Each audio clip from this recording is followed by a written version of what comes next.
સ્ટોકનો નિયમ ભાઈ સામાન્ય રીતે આપણે એવી ચર્ચા કરી આગળ કે જ્યારે સ્તરીયવાન હોય એટલે કે ક્રમશઃ જે તરલના સ્તર જે છે એકબીજાની સાપેક્ષે ગતિ કરતા હોય તો એમાં ગતિ અવરોધક બળ લાગે એટલે જેને આપણે નામ આપ્યું શાંતા બળ. હવે તમે વિચાર કરો કે ધારી લો કે આ કોઈ એક પ્રવાહી ભરેલું છે પાત્ર છે. હવે પ્રવાહી ભરેલા પાત્રમાં તમે નાનો ગોળાકાર લીસો દળદાર પદાર્થને આ મુક્ત પદાર્થ આપો. હવે થશે શું? આ પદાર્થ જેમ જેમ આ રીતે ગતિ કરતો જશે નીચે પ્રવાહીની અંદર પ્રવાહીના સંપર્કમાં જે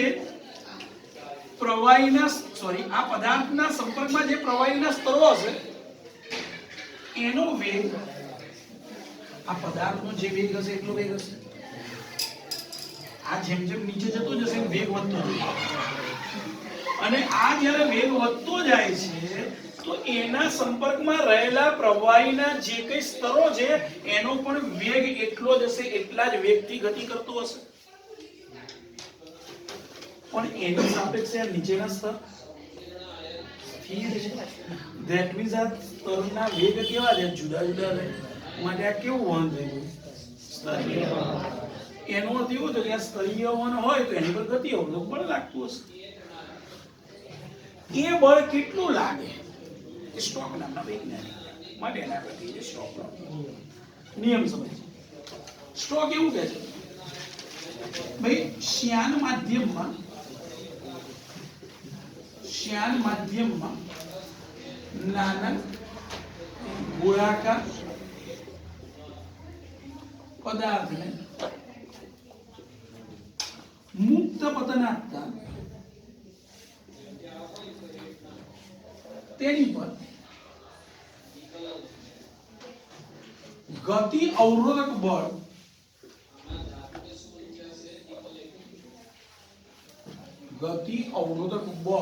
લાગે છે.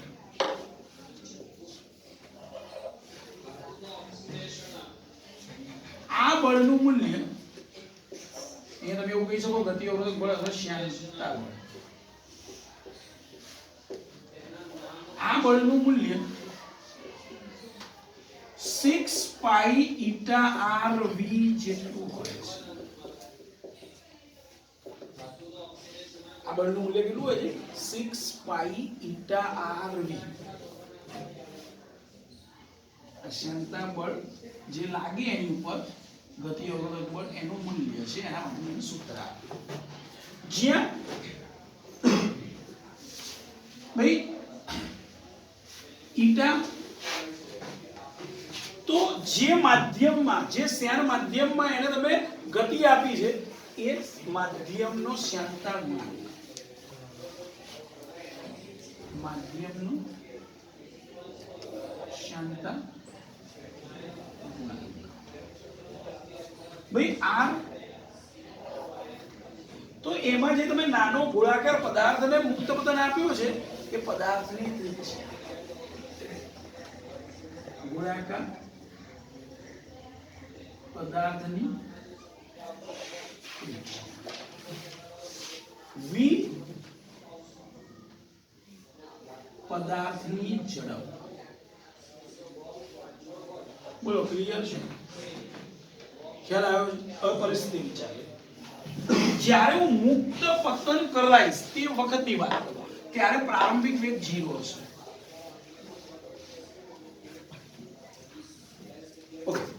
ચલો પ્રારંભિક વેગ 0 છે એ વખતે ગોળા પર લાગતા બળ કયા કયા હોઈ શકે? તો પહેલું બળ તરત તમે મને કહી શકો સાહેબ વજન બળ માજી.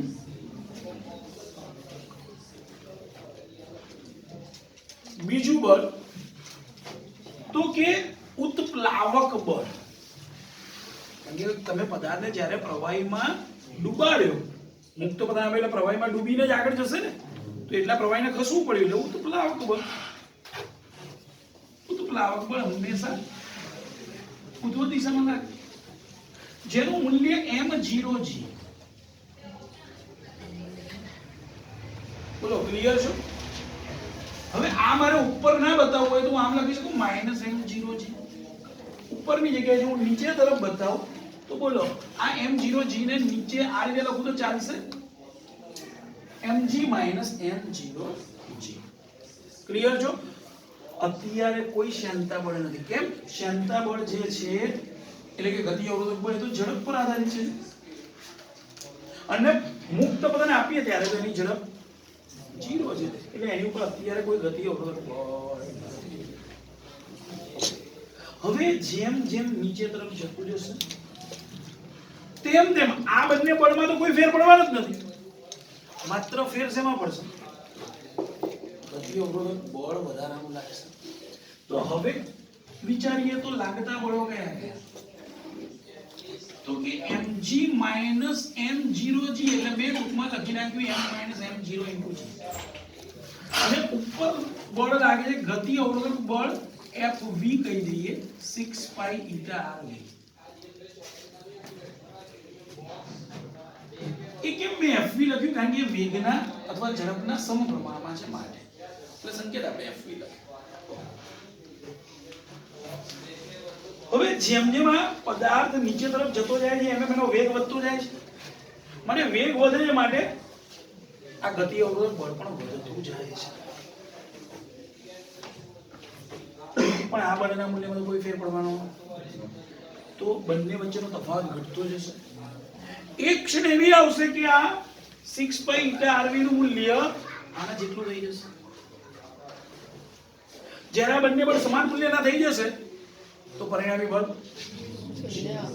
ચલો બળ 0 થઈ જાય તો હવે વેગમાં વધારો થશે ખરો ધેટ મીન્સ કે હવે વેગમાં કોઈ વધારો થતો એ વેગને આપણે બોલીએ અંતિમ વેગ ટર્મિનલ વેગ કારણ કે ત્યારબાદ વેગમાં કોઈ વધારો થવાનો નથી એટલે આપણે એને શું કહીશું અંતિમ વેગ અથવા ટર્મિનલ વેગ ભાઈ ધારી લો કે એ પરિસ્થિતિ અહીંયા આગળ ઊભી થઈ અહીંયા બળ છે m - m0 * g અહીંયા બળ છે 6 પાઈ ઈટા rv બંને બળના મૂલ્યો સમાન થઈ ગયા એ વખતે એનો વેગ જે છે એ અંતિમ વેગ છે જેને આપણે બોલીએ છે ટર્મિનલ વેગ કેમ એને અંતિમ કહે છે કારણ કે ત્યારબાદ વેગ નથી વધવાનો 0 થી વેગ વધતો vt થયો ત્યારબાદ તો પરિણામી બળ જ 0 થઈ ગયું છે હવે બળ લાગતું નથી માટે વેગ અચળ થઈ ગયો માટે અહીંયા લખીશું 6 પાઈ પરિણામી બળ 0 તો મારે આ ટર્મિનલ વેગ શોધવો છે પછી હું લખી શકું જ્યારે પદાર્થ પર ગોળો છે ગોળા લાગતું પરિણામી બળ શૂન્ય થાય ત્યારબાદ તેનો વેગ અચળ રહેશે આ વેગને અંતિમ વેગ અથવા ટર્મિનલ વેગ કહે છે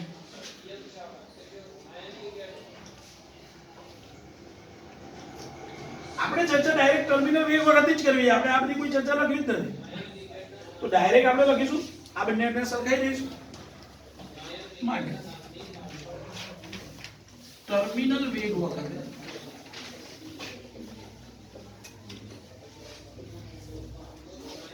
m m0 * g is equal to 6 pi eta rvt બંને બળને મેં સરખાઈ દીધા કારણ કે પરિણામી બળ 0 છે બંને બળના મૂલ્ય સમાન હોવા જોઈએ નહીં પણ દળ તો આપણને ખબર છે કે અહીંયા દળ બરોબર તો મને એટલી ખબર પડે દળ એટલે ઘનતા ગુણ્યા કદ આ v કદ છે ભાઈ ઘનતા અને કદનું સૂત્ર 4/3 પાઈ r આ કોની ઘનતા આ ગોળો જે મુક્ત પતન કરાયો છે એની ઘનતા rho છે. એટલે આ પદાર્થનું m0 પદાર્થના કદ જેટલા પ્રવાહીનું દળ એટલે પ્રવાહીની ઘનતા ગુણ્યા કદ કેટલું તો કે 4/3 πr³ કારણ કે કદ તો ગોળાનું જ કારણ કે આપણે એવો ગોળો ડૂબેલો એટલે આ કેટલા ભાગનું દળ છે પ્રવાહીનું પદાર્થના કદ જેટલા પ્રવાહીનું દળ પદાર્થના કદ જેટલા પ્રવાહીનું બોલો ક્લિયર છો ખ્યાલ આવ્યો છે તો એ સૂત્ર અહીંયા મૂકી દઈએ ચલો ભાઈ m અને m0 મેં લખેલા છે અહીંયા રો શું છે અહીં રો બરોબર પદાર્થની ઘનતા અને સિગ્મા બરોબર પ્રવાહીની ઘનતા અથવા જે શ્યાન માધ્યમ છે એની ઘનતા બોલો ક્લિયર છો તો ચલો અહીંયા કિંમત મૂકીએ છીએ m અને m0 ની બાદબાકી એ બંનેમાં શું કોમન છે 4/3 πr³ કોમન છે 4/3 πr³ કોમન શું રહેશે તો આમાં રહેશે રો અને આમાં રહેશે સિગ્મા એટલે rho minus sigma into g ફરી આ રો શું છે પદાર્થની ઘનતા અને સિગ્મા શું છે આ શ્યાન માધ્યમ અથવા પ્રવાહીની ઘનતા ઇઝ ઇક્વલ ટુ શું છે 6π∗rv બંને બાજુ ધ્યાનથી જો શું ઉડે છે તો જુઓ આ પાઈ ગયો અહીંયા r ની 1 ઘાત છે r ની 3 ઘાત છે તો બોલો અહીંયા 3 માંથી 1 ઘાત બાદ થઈ જશે અને r ઉડી અહીંયા આગળ આ 2 દુ 4 અને આ 2 તરી 6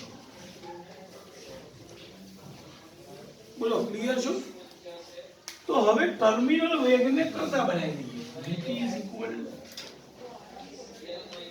તો જો આ 2 અને આ 3 છેદમાં જશે એટલે 3 અને 3 ગુણ્યા 3 એટલે 3 3 9 2/9 હવે r ની 2 ઘાત r² આ g આ રો માઈનસ સિગ્મા આ ઈટા જે છેદમાં ગયો તો સૂત્ર થયું ટર્મિનલ વેગ vt નું સમીકરણ મળી ગયું vt = 2/9 r² g/eta rho minus sigma જે ટર્મિનલ વેગનું સૂત્ર છે અંતિમ વેગનું સૂત્ર છે અહીંયા જે મેં પ્રવાહી લીધું છે એમાં રો ગ્રેટર ધેન સિગ્મા છે એટલે પ્રવાહીની ઘનતા કરતા પદાર્થની ઘનતા વધારે છે માટે પદાર્થ ક્યાં જાય છે માટે ગતિ અવરોધક બળ ક્યાં લાગે છે પણ જો રો લેસ ધેન સિગ્મા હોત તો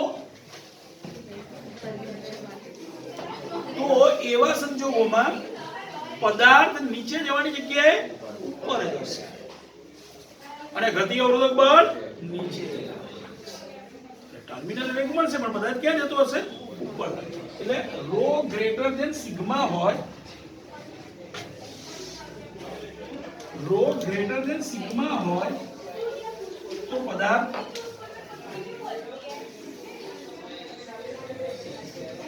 નીચે તરફ ગતિ કરે એટલે અધો દિશા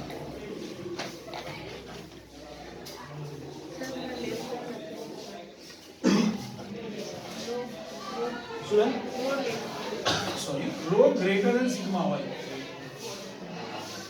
જો રો લેસ ધેન સિગ્મા હોય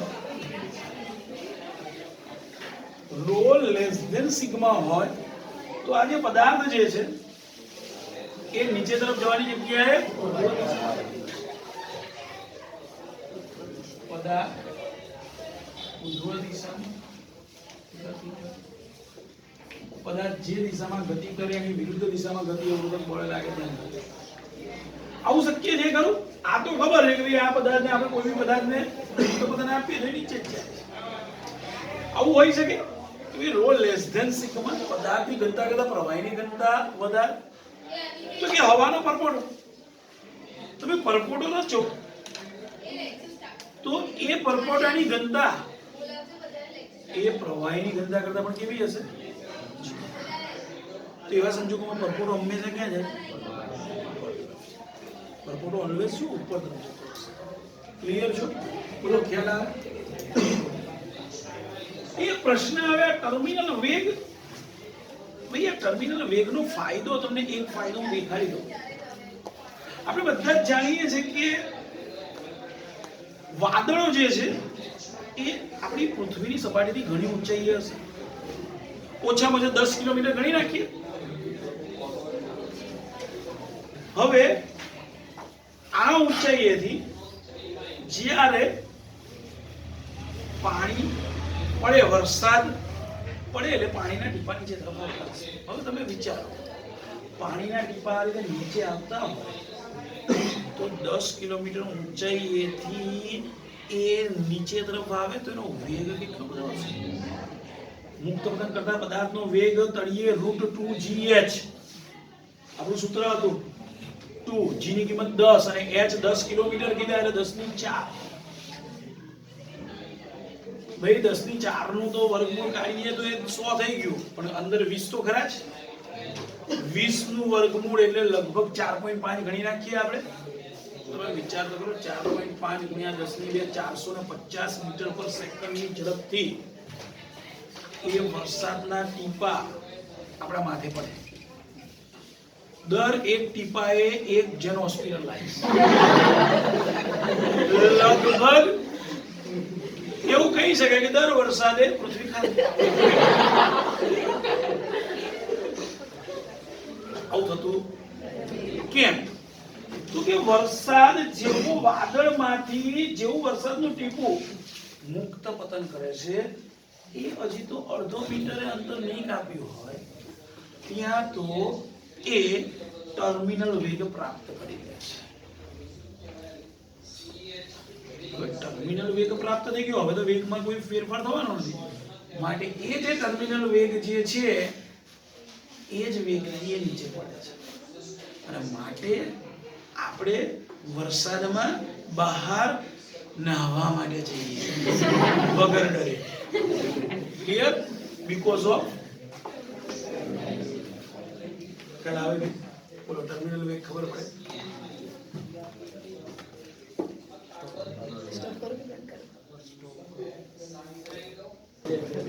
ભાઈ ઉદાહરણ 10.11 નવી ચોપડીમાં આ દાખલો નથી. ક્લિયર? આની ગયા વર્ષની બુકલેટની અંદર હતો એનસીઆરટી ની બુકમાં, બરોબર, પણ અમુક સ્કૂલમાં છે માટે કરાવું છું. 1.25 સેન્ટીમીટર વ્યાસના એક નળમાંથી પાણીના વહનનો દર. ચલો 1.25 સેન્ટીમીટર વ્યાસ ના એક નળમાંથી પાણીના વહનનો દર.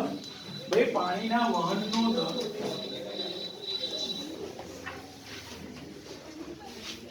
એ આપ્યો છે 0.48 લીટર. પેલા તો વહનનો દર એને અહીંયા ચોપડીમાં સંકેતમાં કેપિટલ Q વડે દર્શાવેલું છે.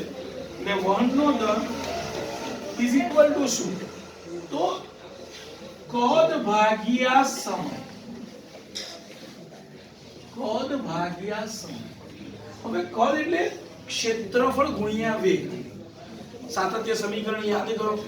એમાં a * v જે છે એ એકમ સમયમાં પસાર થયેલું તરલનું કદ અથવા તરલનો જથ્થો એ જ વહનનો દર છે.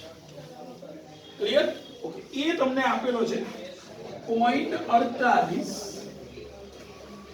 લીટર એટલે ગુણ્યા 10⁻³ મીટર ક્યુબ પર મિનિટ એટલે 60 સેકન્ડ.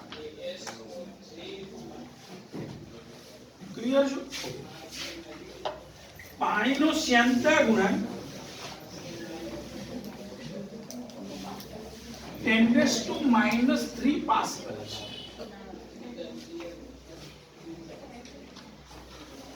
થોડા સમય પછી વહનનો દર વધીને ભાઈ થોડા સમય પછી વહનનો દર વધીને 3 લિટર પર મિનિટ થાય છે.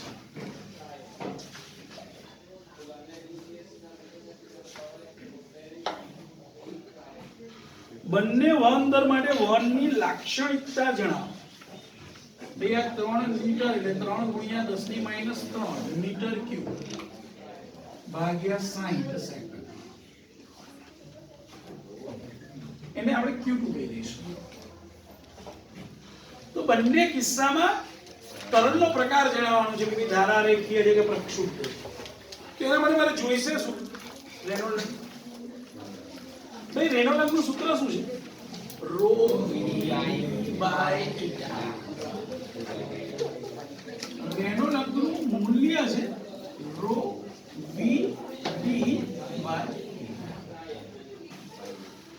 તો મારે જોઈશે અહીંયા આગળ ρ તો પાણીની ઘનતા જે આપેલી છે આપણને, સોરી પાણીની ઘનતા તો આપણને ખબર જ હશે.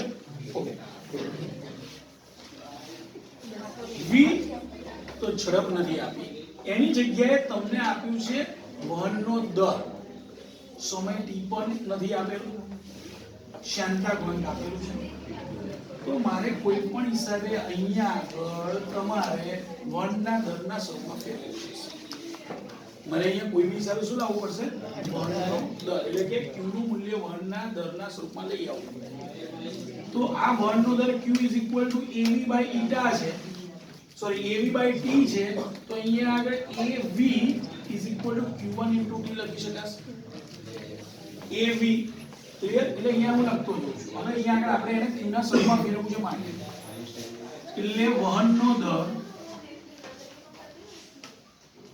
q = a એટલે પાઈ r સ્ક્વેર, r એટલે વ્યાસ ભાગ્યા 2, તો વ્યાસનો વર્ગ d² / 4. આ એની કિંમત મૂકી દીધી.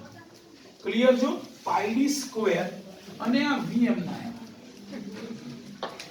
By t. t બરોબર આપણે 1 સેકન્ડ ગણી લઈએ છીએ, એટલે અહીંયા હું t બરોબર 1 સેકન્ડ ગણી લઉં છું. બોલો ક્લિયર છો?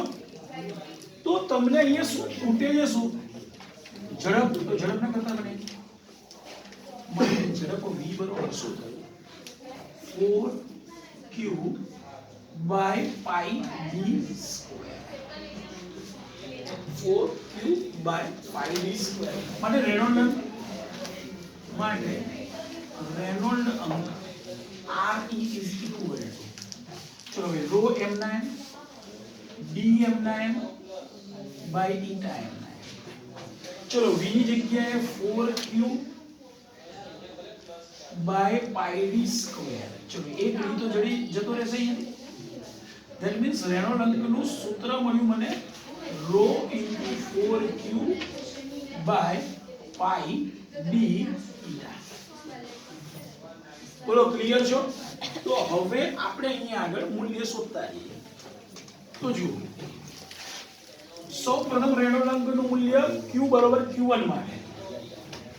જ્યારે q ની કિંમત q1 લઉં તે સમયે રેનોલ્ડ અંકની કિંમત r1 નામ આપું છું. તો r1 બરોબર શું થશે? તો આ સૂત્રમાં મૂકીએ 4 ρ * q1 upon પાઈ d * η. ચલો કિંમત મૂકી દઈએ 4m ના m.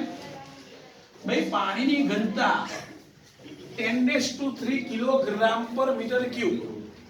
q1 જે આપ્યું છે તમને 0.48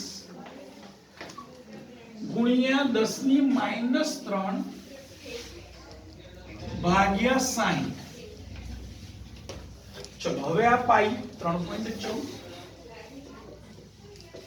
ડી વ્યાસ એ આપણે 1.25 સેન્ટીમીટર એટલે 1.25 ગુણ્યા 10⁻² અને ઈટા 10⁻³ જો ભાઈ અહીંયા 10⁻³ તો આ કેન્સલ દેખાય છે આપણે. પછી જુઓ આ 4 ગુણ્યા 0.48 એટલે 48 ગુણ્યા 10⁻² લખી શકાશે અને આ 10⁻³ એઝ ઇટ ઇઝ. નીચે 3.14 ગુણ્યા 1.25 ગુણ્યા 60 અને 10 ની -2 ઉપર જાય તો +2. ચલો ભાઈ આનું સાદું રૂપ આપી 0.81. 0.81. ભાઈ 10 ની આ -2 +2 કેન્સલ એટલે ગુણ્યા 10 ની 3. 1000 વડે ગુણો તો 810 થાય. ભાઈ આ 810 એ 1000 કરતા નાનું મૂલ્ય છે માટે આ તરલનું વહન કેવું હશે?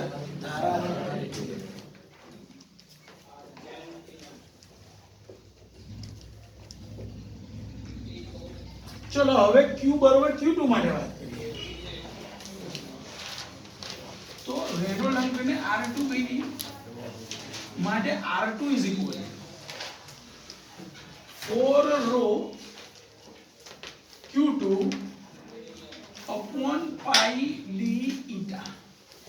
ચલો 4 ગુણ્યા રો 10 ની 3 ભાઈ q2 3 ગુણ્યા 10 ની -3 એટલે આ 20 તરી સાઈન કરી નાખ એટલે આ 10 ની -3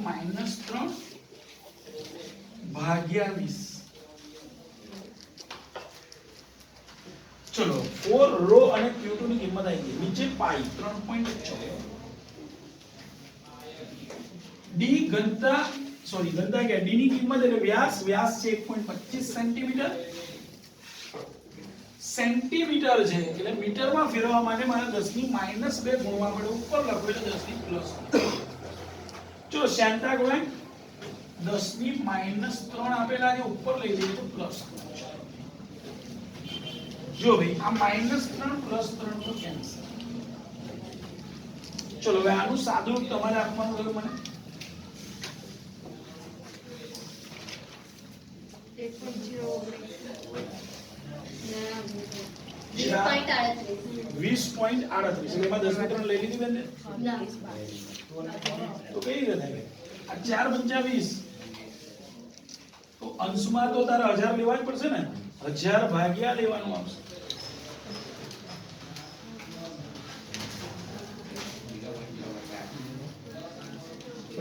હજાર ભાગ્યા 3.14 ભાગ્યા 1.25 ભાગ્યા 5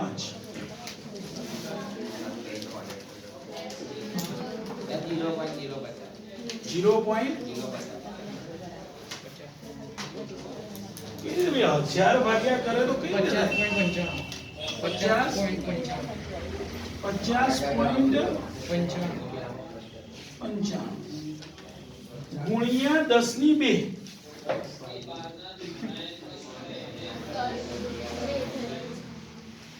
1000 ગણવાના કીધા એટલે 1000 ભાગ્યા મને તો એટલી ખબર પડે 1000 ભાગ્યા 5 કરીએ એટલે 200 આવી ગયા પણ 200 ભાગ્યા ભાઈ કરવાના કેટલા છે 3.14 અને 1.25 તો નેચરલ વસ્તુ છે કે એ કિંમત 50 થી તો વધારે નાની ના થવી જોઈએ 50.95 ગુણ્યા 10 ની 2 that means 5095 ભાઈ એ 2000 કરતા મોટા થયા માટે પ્રક્ષુબ્ધ વહન